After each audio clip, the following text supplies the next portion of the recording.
Imagina una conversación digital aparentemente inofensiva que se convierte en el epicentro de un terremoto geopolítico. Un joven soldado, abrumado por la realidad de la guerra, busca consuelo y comprensión en un chat anónimo. Al otro lado, un hacker con un pasado controvertido, conocido por sus intrusiones y su compleja ética. Lo que sigue es una confesión que desvela secretos militares de proporciones masivas, una decisión que fractura comunidades y un dilema moral que aún resuena. Esta es la historia de Adrian Lamo, el hacker sin hogar, cuya elección no solo redefinió su propia vida, sino que alteró el curso de la transparencia digital y la seguridad nacional. Adrian Alfonso Lamo Atwood, nacido el 20 de febrero de 1981 en Boston, Massachusetts, tuvo una infancia marcada por la constante reubicación. Su padre, de ascendencia colombiana, se trasladaba frecuentemente por motivos laborales, llevando a la familia a vivir en diversas ciudades y países. Esta inestabilidad temprana, lejos de ser un obstáculo, forjó en Adrian una notable capacidad de adaptación y una perspectiva única sobre la interconexión global. Pasó parte de su niñez en Arlington, Virginia, donde se familiarizó con el inglés y comenzó a mostrar un interés precoz por la tecnología. Posteriormente, la familia se mudó a Bogotá, Colombia, una experiencia que lo expuso a una cultura diferente y a una visión distinta de las telecomunicaciones en un país en desarrollo. Estas vivencias, según el propio Lamo, le enseñaron que la estabilidad era efímera y que las redes podían conectar mundos distantes. A su regreso a Estados Unidos, la familia se estableció en San Francisco, el epicentro de la revolución tecnológica. Lamo se graduó de la escuela secundaria un año antes de lo habitual, destacando por su inteligencia y su autodidactismo. Sin embargo, su verdadera educación se gestó fuera de las aulas, en la exploración de los sistemas de telecomunicaciones que comenzaban a definir la década de 1990. Desde muy joven, Lamo se sumergió en el mundo del phreaking, la manipulación de redes telefónicas, y aprendió a programar modificando juegos en su Commodore 64. Estas habilidades, adquiridas de forma independiente, le proporcionaron una sensación de control y comprensión en un entorno en constante cambio. Su estilo de vida nómada, llevando consigo solo lo esencial, le valió el apodo de Homeless Hacker. Las bibliotecas públicas, los cibercafés y cualquier terminal accesible se convirtieron en sus oficinas improvisadas. Su reputación creció en la comunidad de seguridad, demostrando que no se necesitaba un laboratorio sofisticado para desentrañar las vulnerabilidades de los sistemas. Esta etapa de su vida estuvo marcada por una ambivalencia ética. Se presentaba como un investigador de vulnerabilidades que buscaba mejorar la seguridad, pero sus métodos a menudo implicaban intrusiones no autorizadas. La notoriedad de Lamo no solo se forjó en su estilo de vida, sino en los objetivos de alto perfil que eligió para sus intrusiones. En 2002, desde un cibercafé, decidió poner a prueba la seguridad de The New York Times, uno de los periódicos más influyentes del mundo. Descubrió un portal interno con una configuración de seguridad deficiente y accedió a la base de datos de contactos del diario. En un acto que combinaba vanidad y una peculiar forma de auditoría, Lamo añadió su propio nombre a la lista de fuentes expertas del periódico, autodenominándose hacker y periodista. También se infiltró en LexisNexis, una base de datos vinculada al Times, obteniendo acceso a información confidencial de empleados. Su objetivo no era el robo o la extorsión, sino demostrar la vulnerabilidad y luego alertar a la redacción sobre las fallas de seguridad. Esta intrusión, sin embargo, tuvo consecuencias graves. The New York Times denunció el incidente, y el FBI rastreó la dirección IP de Lamo, lo que llevó a su arresto en 2003. En 2004, se declaró culpable de fraude informático y fue sentenciado a 2 años de libertad condicional y 6 meses de arresto domiciliario. La fiscalía estimó que la intrusión costó al periódico unos $300,000 en medidas de seguridad, una cifra que el entonces fiscal James Comey comparó con correr una cuenta telefónica de $300,000. Antes y después del incidente con el Times, Lamo llevó a cabo intrusiones similares en otras grandes corporaciones. En el caso de Microsoft, accedió a un servidor interno sin parches de seguridad desde un café internet, obteniendo información sobre proyectos de software en desarrollo. Afirmó haber enviado un informe detallado a Microsoft sobre las vulnerabilidades, pero la compañía no recibió bien su ayuda. Utilizó tácticas similares en Yahoo, Bank of America y Singular, buscando fallos en sus sistemas y, en ocasiones, contactando a los responsables para negociar un reconocimiento. Estas acciones consolidaron su reputación, siendo visto por algunos como un hacker ético que exponía debilidades y por otros como un simple criminal que violaba la ley. Su filosofía era clara: demostrar que incluso las entidades más poderosas eran vulnerables y que la inversión en seguridad era insuficiente. A pesar de su imagen de rebelde antisistema, la relación del Lamo con la ley era compleja y ambivalente. Tras su arresto por el caso del New York Times, aceptó la libertad condicional sin mayor resistencia, viéndolo como una oportunidad para la reflexión. Los 6 meses de arresto domiciliario, confinado en casa de sus padres, fueron un periodo de introspección forzada, donde la libertad de movimiento que tanto valoraba le fue arrebatada. Durante este tiempo, Lamo se sumergió en la lectura sobre ética hacker, vigilancia gubernamental y las implicaciones de la seguridad digital.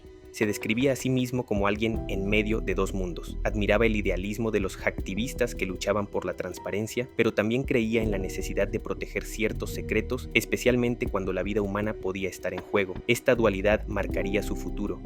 Fue en este contexto que comenzó a colaborar de forma ocasional con organizaciones dedicadas a la vigilancia y la ciberdefensa. Una de estas fue Project Vigilant, un colectivo que, según se decía, monitoreaba el tráfico de Internet para identificar amenazas a la seguridad nacional. Aunque los detalles de este proyecto son objeto de debate, está documentado que Lamo actuó como voluntario, analizando patrones y reportando anomalías. Esta colaboración es fundamental para comprender su posterior decisión en el caso Manning. Lamo no era un mero observador externo, se había alineado, al menos parcialmente, con el aparato estatal, convirtiéndose en un puente inesperado entre la comunidad hacker y las autoridades. Esta experiencia le proporcionó una perspectiva interna sobre las complejidades de la seguridad nacional y las posibles consecuencias de las filtraciones masivas. Su evolución personal y profesional lo llevó a un punto donde la línea entre el activismo y la colaboración se difuminaba. La experiencia de ser perseguido por la ley, combinada con su creciente comprensión de las implicaciones de la ciberseguridad a gran escala, lo preparó para el dilema ético más significativo de su vida. Su mente, ya compleja, se enfrentaba a la tensión entre la libertad de información y la protección de la vida. En 2010, un analista de inteligencia militar, Bradley Manning, hoy Chelsea Manning, se encontraba en Irak, desilusionado por la guerra y la opacidad del ejército. Decidió filtrar documentos clasificados a Wikileaks, con la esperanza de generar un debate global sobre las acciones militares y diplomáticas de Estados Unidos. Buscando a alguien con quien compartir su carga, Manning, bajo el alias Bradas67, contactó a Adrian Lamo a través de un canal de mensajería instantánea. Lamo era una figura conocida en los círculos de hackers y periodistas, no solo por sus intrusiones corporativas, sino también por su reciente involucramiento con organizaciones de vigilancia. Manning le confesó haber compartido con Wikileaks un video clasificado del ataque de un helicóptero en Bagdad, miles de reportes de guerra de Irak y Afganistán y aproximadamente 260,000 cables diplomáticos. El soldado expresó su frustración ante la ocultación de crímenes y la represión de quienes buscaban la verdad. La reacción inicial de Lamo fue ambigua. Por un lado, mostró empatía, reconociendo la indignación de Manning y compartiendo una visión crítica sobre los abusos de poder. Por otro, le advirtió sobre los riesgos extremos de sus acciones y la implacable respuesta que el gobierno podría tener. La conversación se extendió por varias horas, y Lamo incluso sugirió a Manning la posibilidad de escapar y esconderse. Sin embargo, a medida que Manning revelaba la magnitud de la filtración, Lamo comenzó a comprender las posibles consecuencias. No se trataba de unos pocos documentos, sino de un torrente de información clasificada que, en su percepción, podría poner en peligro a agentes, soldados y aliados. Al finalizar la conversación, Lamo tomó una decisión trascendental. Copió los registros del chat y se comunicó con un contacto del FBI. En sus declaraciones posteriores, Lamo explicó que sintió que no tenía otra opción. Creía que guardar silencio lo convertiría en cómplice de un acto que, aunque motivado por ideales, podría tener repercusiones catastróficas. Aunque apreciaba la honestidad de Manning, consideró que debía priorizar lo que percibía como el bien mayor. Este acto marcó un antes y un después, no solo para Lamo y Manning, sino para la historia de las filtraciones y la ciberseguridad. La decisión de Adrian Lamo de delatar a Chelsea Manning desató una tormenta de críticas y lo convirtió en una figura profundamente polarizadora. Sin embargo, Lamo insistió en que su motivación era puramente ética, aunque dolorosa. En una entrevista con The Guardian en 2013, reconoció la pesada carga de su elección. Intervenir en la libertad de un hombre sabiendo que podría significar su vida es una carga pesada, afirmó. Pero me pregunté, ¿y si alguien muere porque esta información se filtra? Lamo explicó que, para él, no existía un término medio. Creía que debía elegir entre guardar el secreto y arriesgar vidas, o denunciarlo y enfrentar el repudio de su comunidad. Para ilustrar su dilema, citó el cuento de ciencia ficción The Cold Equations, donde un piloto debe sacrificar a una polizona para salvar a la tripulación. No me gustó ser el piloto que abre la escotilla, pero sentí que no había alternativa, declaró. Un año después, en una entrevista con Al Jazeera, Lamo se mostró visiblemente afectado, admitiendo que sufría de ansiedad crónica y que la decisión de delatar a Manning lo perseguía en sueños. Expresó que, aunque consideraba valiente el acto de Manning, también lo veía como imprudente, ya que ponía en riesgo a personas inocentes. Para Lamo, la verdadera traición habría sido permanecer en silencio. Sabía que iba a ser odiado, pero preferí cargar con ese peso a permitir que se filtraran nombres o ubicaciones sensibles, afirmó. Existen indicios de que Lamo no tomó la decisión de forma aislada. Según reveló The New York Times, consultó con contactos de Project Vigilant antes de acudir al FBI, buscando consejos sobre cómo proceder. Además, Lamo había sido diagnosticado con síndrome de Asperger, una condición que, según él, afectaba su percepción de las interacciones sociales y las consecuencias, lo que pudo influir en su forma de procesar el dilema. En un reportaje de El País, Lamo sugirió que creía que Manning estaba siendo manipulada por Julian Assange y que no dimensionaba el impacto real de la filtración. Esta convicción reforzó su idea de que debía intervenir para evitar lo que consideraba una tragedia mayor. Su justificación, aunque lógica para él, no logró convencer a la mayoría de la comunidad hacker, que lo vio como un traidor a sus principios fundamentales. La reacción al acto de Lamo fue inmediata y profundamente polarizada, dividiendo a la opinión pública y a las comunidades de tecnología y seguridad. Para muchos en los servicios de seguridad y en la esfera política, Lamo fue visto como un ejemplo de colaboración ciudadana. Voceros del Departamento de Defensa insinuaron que su intervención pudo haber salvado vidas, y medios que él mismo había hackeado en el pasado lo entrevistaron para entender sus motivaciones. Empresas de ciberseguridad, algunas de las cuales habían sido sus víctimas, lo contactaron con ofertas de empleo y se rumoreó que el gobierno estadounidense le ofreció un puesto formal en un organismo de inteligencia. Para este sector, Lamo había actuado con responsabilidad, priorizando la seguridad nacional sobre la lealtad a una subcultura. Su acción fue interpretada como un acto de patriotismo y pragmatismo. Sin embargo, la comunidad hacker y los grupos de derechos civiles lo vapulearon. Foros de activistas publicaron su dirección y número de teléfono y se organizaron campañas de boicot contra cualquier empresa que lo contratara. Hackers vinculados a Anonymous lo declararon objetivo y amenazaron con revelar más detalles personales. En conferencias de seguridad como DEF CON y HOPE, su nombre era abucheado y muchos de sus antiguos amigos le dieron la espalda.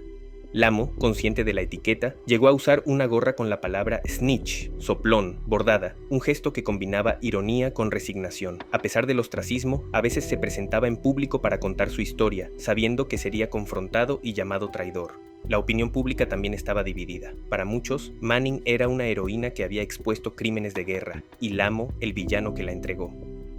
Otros veían a Manning como alguien que violó su juramento militar y puso en riesgo a soldados y diplomáticos, y para ellos Lamo actuó correctamente. Esta profunda división reflejó las tensiones inherentes a la era digital, la transparencia absoluta frente a la seguridad nacional, el deber de proteger vidas frente al deber de informar. El caso Lamo Manning se convirtió en un símbolo de estos conflictos éticos irresolubles. El arresto de Chelsea Manning tuvo un efecto dominó de gran alcance, impactando directamente a Wikileaks y al panorama global de la libertad de información. Wikileaks, la plataforma fundada por Julian Assange en 2006, dependía fundamentalmente de la confianza de sus informantes. Manning había sido, hasta ese momento, su fuente más prolífica y significativa. Su detención envió una señal de alarma a otros posibles filtradores sobre los riesgos de ser descubiertos. Como consecuencia, muchas agencias e instituciones gubernamentales y corporativas reforzaron sus protocolos de seguridad, intensificaron el rastreo de filtraciones internas y endurecieron la vigilancia sobre sus empleados. Expertos en ciberseguridad coinciden en que, aunque Wikileaks continuó publicando documentos, el flujo de información se redujo considerablemente y la organización se vio obligada a reinventarse para intentar asegurar la protección de futuras fuentes. Esta disminución en el volumen de filtraciones coincidió con el periodo en que Julian Assange buscó refugio en la Embajada de Ecuador en Londres. Más allá del impacto operativo, el caso Manning Lamo se transformó en un arma política. Funcionarios de Estados Unidos utilizaron la historia para justificar la persecución judicial contra Julian Assange, acusándolo de conspiración para acceder a sistemas clasificados. Los fiscales argumentaron que Assange no era un mero periodista, sino un cómplice en el robo de información. La delación de Lamo proporcionó pruebas cruciales que se utilizarían años después en los cargos contra Assange. Al mismo tiempo, activistas de la libertad de información en todo el mundo denunciaron que el encarcelamiento de Manning y la persecución de Assange constituían un ataque directo a la transparencia y al derecho fundamental a saber. El caso abrió un debate global sobre la ética de filtrar documentos clasificados. El video Collateral Murder y los cables diplomáticos revelaron atrocidades y contradicciones de la política exterior estadounidense, generando indignación y alimentando movimientos contra la guerra. Muchos ciudadanos consideraron que, a pesar de los riesgos, la filtración era necesaria para exponer abusos. Esto creó un dilema complejo. ¿Hasta qué punto la transparencia puede justificar la exposición de secretos? Lamo, en sus entrevistas, insistía en que la información debía divulgarse sin comprometer vidas. Sus críticos, por otro lado, sostenían que la única forma de revelar injusticias era arriesgarse a desafiar a los poderosos. Después de 2010, la vida de Adrian Lamo se transformó en una compleja mezcla de paranoia, enfermedad y una constante búsqueda de redención. Aunque algunos amigos lo apoyaron, la mayoría se distanció y Lamo se vio obligado a mudarse constantemente, rara vez permaneciendo más de unas semanas en el mismo lugar. Recibió invitaciones para hablar en universidades y conferencias, donde compartía su historia con audiencias divididas, repitiendo que no era un informante profesional y que su decisión con Manning fue un evento único. En estas charlas, también aprovechaba para enfatizar la importancia de la seguridad digital y advertir a los jóvenes hackers sobre los riesgos legales de las intrusiones.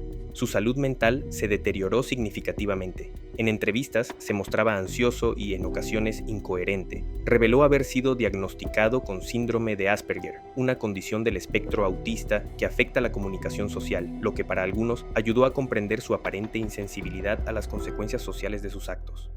Sin embargo, otros lo vieron como una excusa. Lamo sufría ataques de pánico y, según reportes de amigos, abusaba de medicamentos para tratar su ansiedad. De vez en cuando publicaba mensajes crípticos y reflexiones sobre la moralidad en redes sociales, que recibían tanto elogios como insultos. La escritura se convirtió en uno de sus refugios. Colaboró con revistas de seguridad y publicó artículos sobre vulnerabilidades, además de poemas y relatos sobre su vida como nómada digital. En sus escritos, narraba las noches en estaciones de tren y las madrugadas en las que, con café en mano, se conectaba a redes públicas para explorar sistemas. Contaba cómo, a veces, alertaba a pequeños negocios sobre routers inseguros y cómo se debatía entre el altruismo y el deseo de reconocimiento. Algunos de estos escritos se volvieron de culto en comunidades de hackers, mientras que otros lo acusaban de autovictimización. A pesar de su reputación dañada, Lamo continuó participando en proyectos tecnológicos, colaboró en la creación de plataformas de análisis de amenazas y brindó asesorías a pequeños negocios para mejorar su seguridad. También mantuvo contacto con algunas figuras del periodismo, ayudándolas a comprender el funcionamiento de las redes y cómo proteger sus fuentes. Paradójicamente, el hombre que había delatado a una fuente se convirtió en asesor para la protección de informantes. Este giro ilustra la complejidad de su ética. No estaba en contra de las filtraciones en sí, sino del modo indiscriminado en que se realizaban. Creía que los abusos debían exponerse, pero con la debida precaución para no poner en riesgo a inocentes. Su nombre también surgió en debates sobre la evolución de los bug bounties, programas que recompensan a investigadores por reportar vulnerabilidades de manera responsable. Lamo fue uno de los primeros en demostrar que un hacker podía usar su conocimiento para advertir a las empresas, aunque su método de hackear primero y avisar después era cuestionable. El 14 de marzo de 2018, Adrian Lamo fue encontrado muerto en un apartamento en Wichita, Kansas. Su padre, Mario Lamo, confirmó la noticia en Facebook, expresando su dolor por la pérdida de su hijo de 37 años. Las autoridades informaron que no había señales de violencia y que la causa de la muerte era indeterminada. Reportes posteriores sugirieron una posible mezcla accidental de medicamentos recetados, aunque nunca se publicaron detalles oficiales. Debido a su estilo de vida errante, su muerte pasó casi desapercibida para el gran público hasta que medios especializados en tecnología y seguridad difundieron la noticia. Las reacciones a su fallecimiento fueron tan dispares como lo fue su vida. Algunos artículos lo recordaron como el hacker que derrumbó a Wikileaks. Obituarios en medios como The New York Times rememoraron sus intrusiones juveniles y su posterior condena, señalando que, a pesar de sus errores, siempre creyó actuar conforme a sus principios. Otros recordaron cómo James Comey había descrito su intrusión al Times como un enorme gasto y cómo su decisión de cooperar con las autoridades lo convirtió en un paria. Algunos amigos, como Lorraine Murphy, destacaron su inteligencia y carisma, describiéndolo como un espíritu libre que amaba la música, la poesía y las conversaciones nocturnas. Wikileaks, por su parte, se limitó a un breve tuit informando de su muerte, un silencio que reflejaba la profunda división que aún existía en torno a su figura. Entre los defensores de la transparencia, muchos nunca le perdonaron haber entregado a Manning. Para otros, su vida fue un ejemplo de las complejidades éticas del hacking. Era posible denunciar un crimen y al mismo tiempo ser considerado un traidor. Lamo murió sin haberse reconciliado del todo con su comunidad. Su funeral fue modesto, sin homenajes multitudinarios, pero varias personas de la escena hacker y de la prensa de ciberseguridad enviaron mensajes privados, recordando su contribución y lamentando la falta de apoyo que recibió en vida. Su legado es un recordatorio constante de las tensiones entre la ética personal, la lealtad comunitaria y las implicaciones de la seguridad nacional en la era digital. La historia de Adrian Lamo plantea un dilema ético que sigue siendo profundamente relevante en la era digital. ¿Debe la información fluir libremente, incluso cuando existe el riesgo de causar daños irreparables? ¿Es moralmente aceptable sacrificar a un individuo para proteger a un colectivo? Lamo creía que el deber de proteger vidas superaba la lealtad a la comunidad hacker. Manning, por su parte, consideraba que exponer crímenes de guerra era una obligación moral ineludible. Ambos actuaron desde convicciones profundas, pero ambos pagaron un precio personal y profesional altísimo. Este caso también ilustra cómo la tecnología ha transformado el activismo y la disidencia. En el pasado, revelar secretos gubernamentales requería cajas de documentos y periodistas dispuestos a asumir grandes riesgos. En la era digital, un solo archivo puede contener miles de secretos, y un clic puede poner a alguien en grave peligro. La velocidad con la que se difunde la información hace que sea cada vez más difícil evaluar las consecuencias antes de actuar. Lamo lo comprendió de forma dramática. Una conversación en un chat privado tuvo repercusiones mundiales. Manning lo aprendió en prisión. Hoy, más de una década después, Wikileaks continúa existiendo, aunque con un impacto diferente al de 2010. Chelsea Manning, tras su liberación, se ha convertido en un símbolo de resistencia, participando en conferencias y postulándose para cargos públicos. Adrian Lamo, en cambio, descansa en un cementerio de Kansas. Su nombre se invoca cada vez que se debate sobre la ética del hackeo, la protección de los filtradores o los límites de la transparencia. Su historia es una advertencia sobre el poder de una conversación y la fragilidad de la confianza en un mundo hiperconectado. La pregunta que nos deja su vida es abierta y compleja. ¿Qué habrías hecho tú en su lugar? ¿Habrías protegido a tu interlocutor respetando su confianza, aún a riesgo de que su filtración ocasionara daños o muertes? ¿O habrías acudido a las autoridades sabiendo que tu comunidad te rechazaría y te condenaría? La respuesta no es sencilla, y precisamente esa dificultad es lo que hace que la historia de Adrian Lamo sea tan fascinante como perturbadora. En un mundo donde cada clic puede convertirse en evidencia y cada secreto puede llegar a miles de ojos, la ética del hacker se vuelve más compleja y urgente. Adrian Lamo no derrumbó Wikileaks con líneas de código. Lo hizo con palabras, con conversaciones y con una decisión moral que cambió su destino y el de la persona a quien delató. Esta es la historia completa del hombre que, sin escribir una sola línea de código, desafió la lealtad hacker y se convirtió en una figura clave de la era de las filtraciones. ¿Qué harías tú ante un dilema de esta magnitud? Te invitamos a reflexionar y a compartir tus pensamientos en los comentarios. Tu perspectiva es crucial para entender las complejidades de la ética digital en nuestro mundo.